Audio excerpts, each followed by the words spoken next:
Hello students, to continue with unit Producers Behavior and Supply, chapter Production Function, part 4.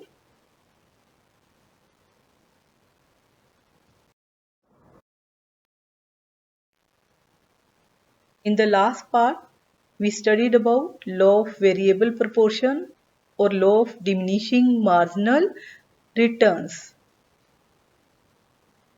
We studied about the relation between TP and MP.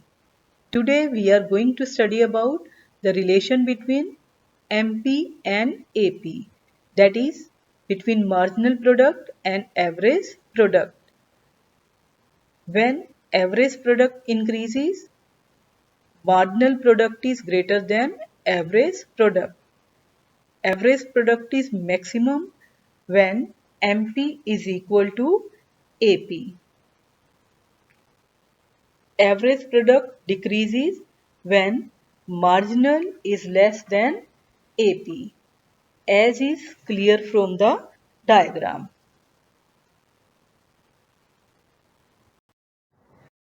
Here is a diagram. The second part of diagram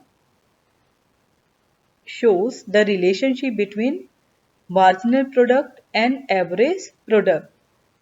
So during the first stage of production, average production is increases so long the marginal is greater than average. At point A, average production is maximum when average production is equal to marginal production. After this, average production starts falling when marginal is less than average.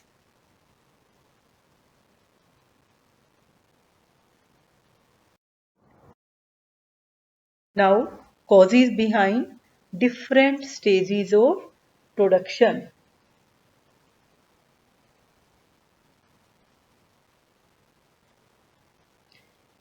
Causes of increasing returns to factor. First one is fuller utilization of fixed factor. In the beginning, fixed factor remains unutilized. Its fuller utilization requires more and more application of variable factor, that is labor. Hence, in the beginning, so long as the fixed factor remains underutilized, additional units of variable factor add more and more to total output, or marginal product of variable factor tends to increase. Second is division of labor. So additional application of variable factor enables process-based division of labor. The production process is divided into number of processes. Each process is handled by a specialized category of workers. This increases productivity of the variable factor, so MP tends to rise. Third is better coordination between factors. So long as fixed factor remains underutilized, additional application of variable factors tends to improve the degree of coordination between the fixed and variable factor. As a result, MP increases and total product increases at increasing rate. Now, causes of diminishing returns to factor. First one is fixity of the factor. It is the principal cause behind the law of diminishing returns. As more and more units of the variable factor are combined with the fixed factor gets excessively utilized. It suffers wear and tear. hence the diminishing returns. Second is imperfect factor substitutability. The factors of production are imperfect substitute of each other. More and more units of labor cannot be continuously used in place of capital. So, diminishing returns are bound to set in if only the variable factor is increased to increase output. Third one is poor coordination between factors. Increasing application of variable factor along with fixed factors disturbs the ideal factor ratio. This results in poor coordination between the fixed and variable factor and hence the diminishing returns.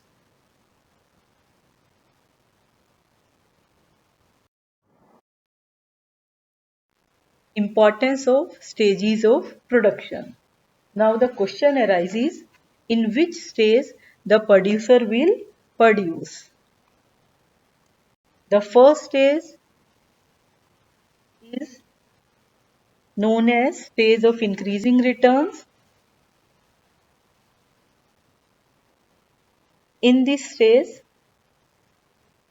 total production increases at increasing rate, marginal production increases.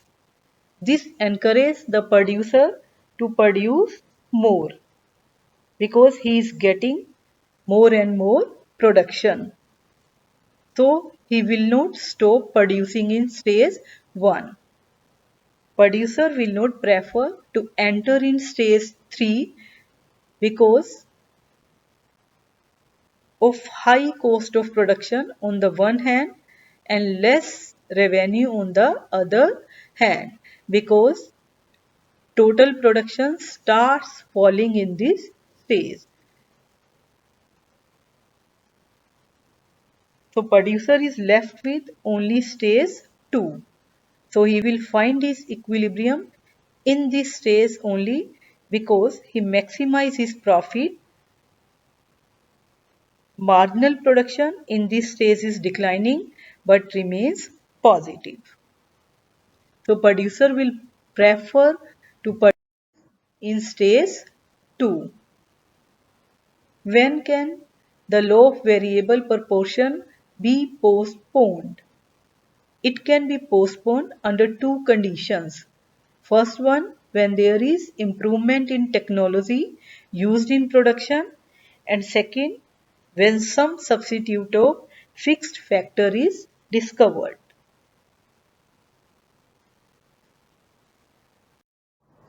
Thanks for watching.